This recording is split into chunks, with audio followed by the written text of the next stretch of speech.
নমস্কার। মিক্সটুব মিডিয়ায় তোমাদের প্রত্যেককেই স্বাগত।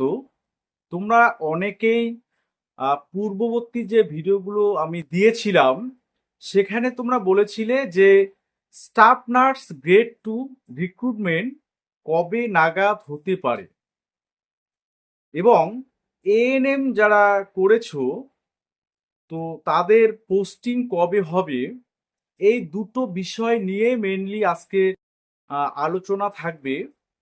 তো এখানে কিছু সম্ভাব্য ডেট উঠে আসছে যে তোমাদের কবে নিয়োগ পদ্ধতি শুরু হতে পারে দুটোর ক্ষেত্রেই। ঠিক আছে, আমি সেখানে বিস্তারিত বিষয়গুলো একটু আলোচনা করব।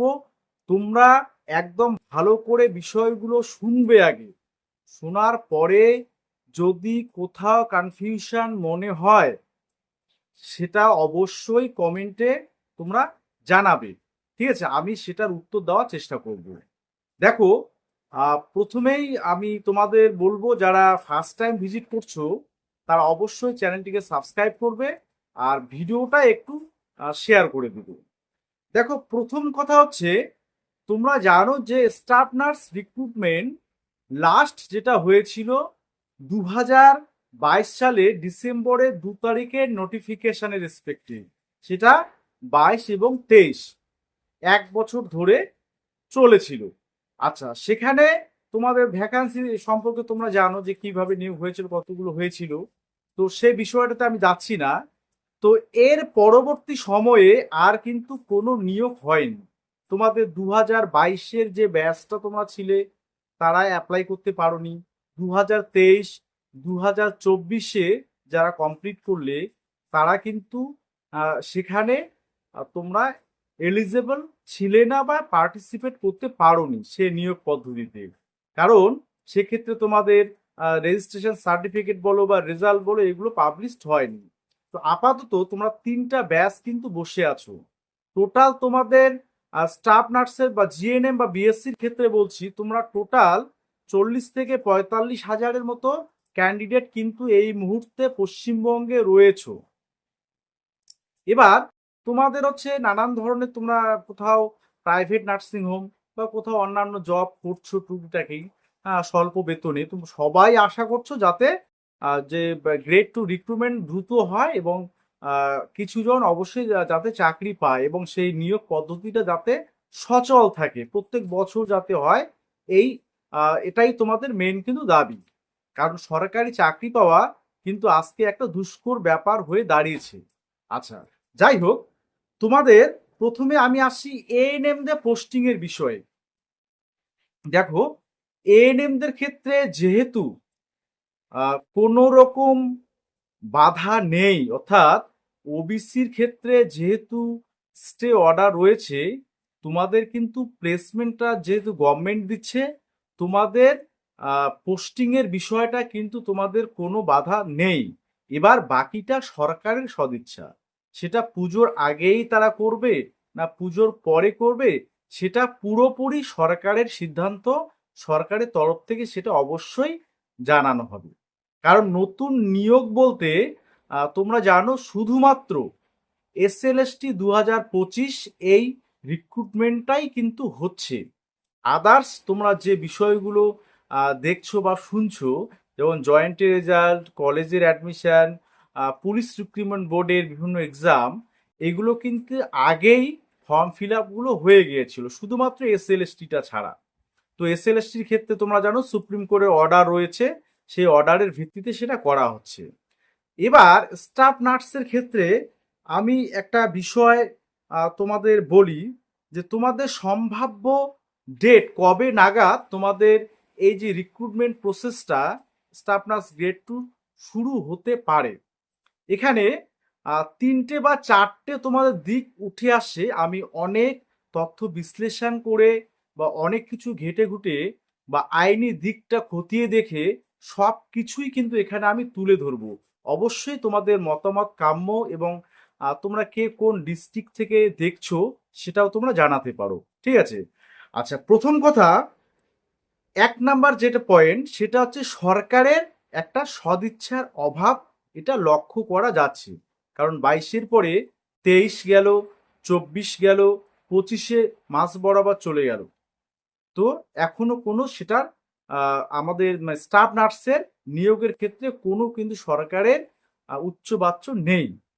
আচ্ছা, এবার গভর্নমেন্ট যে হসপিটালগুলো, সেখানে কি পার্মানেন্ট নার্সিং স্টাফের যে অপ্রতুলতা, সেটা কিন্তু আমরা জানি প্রত্যেকে।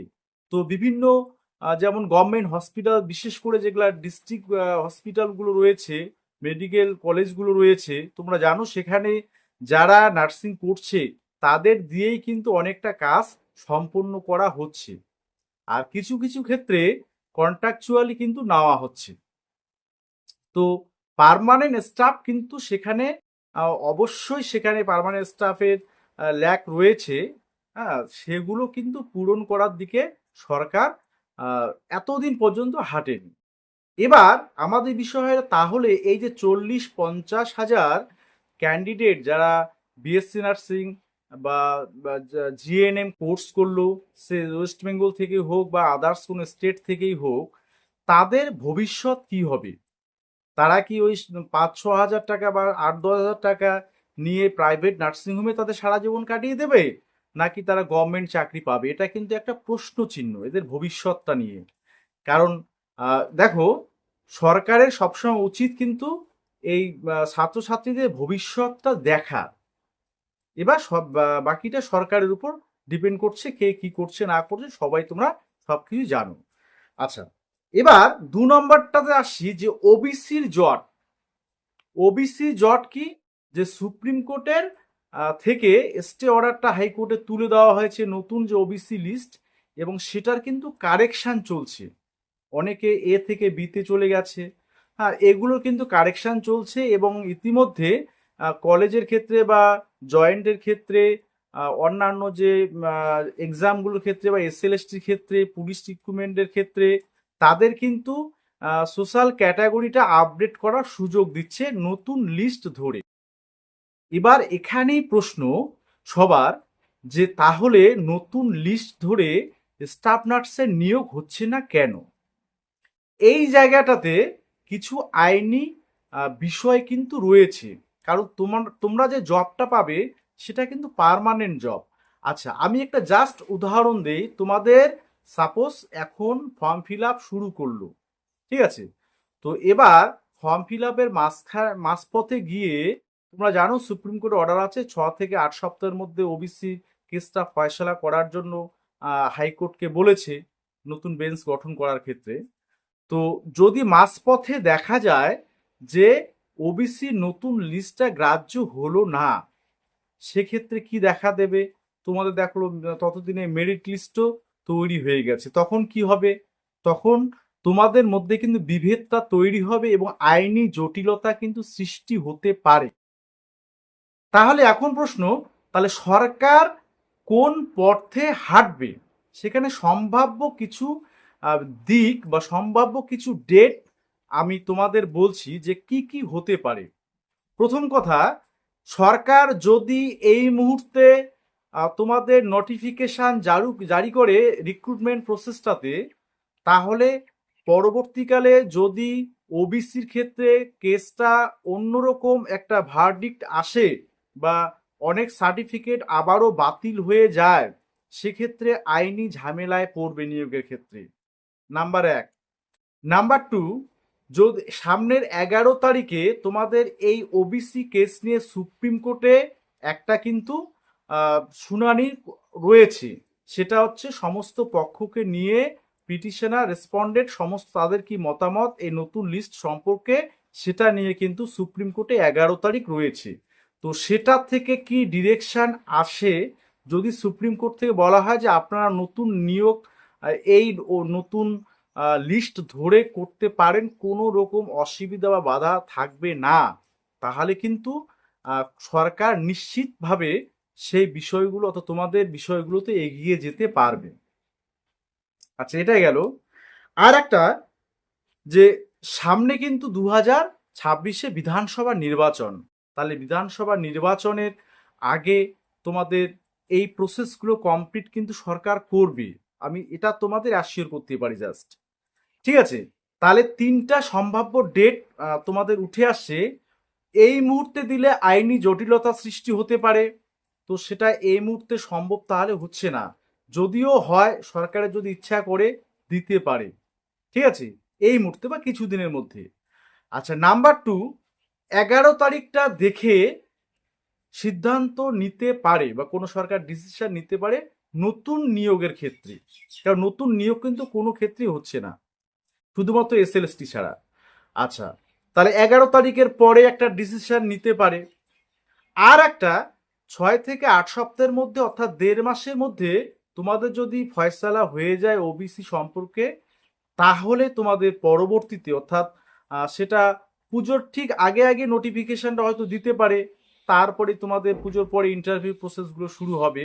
সেই তিনটা দিক তোমাদের আমি, বা তিনটা ডেট বা সম্ভাব্য ডেটের কথা বলছি। এই তিনটা সম্ভাব্য ডেটে তোমাদের নোটিফিকেশান আসার সম্ভাবনা রয়েছে। আমি 1 নাম্বারটা একটু সাইড করে দেব, কারণ 1 নাম্বারটাতে আইনি জটিলতা রয়েছে।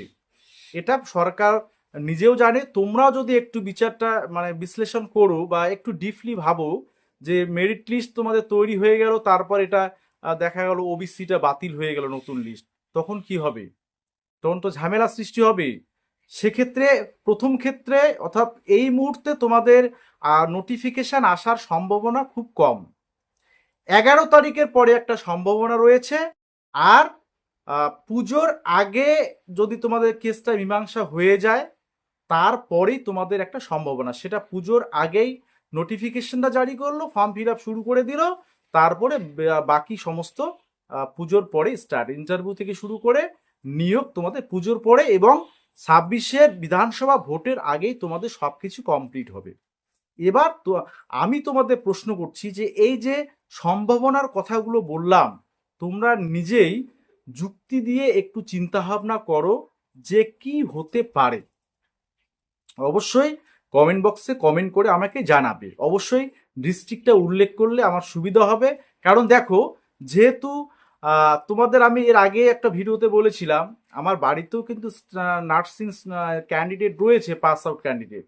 তো সেক্ষেত্রে এই বিষয়টা নিয়ে আমিও কিন্তু খোঁজ খবর নিচ্ছি।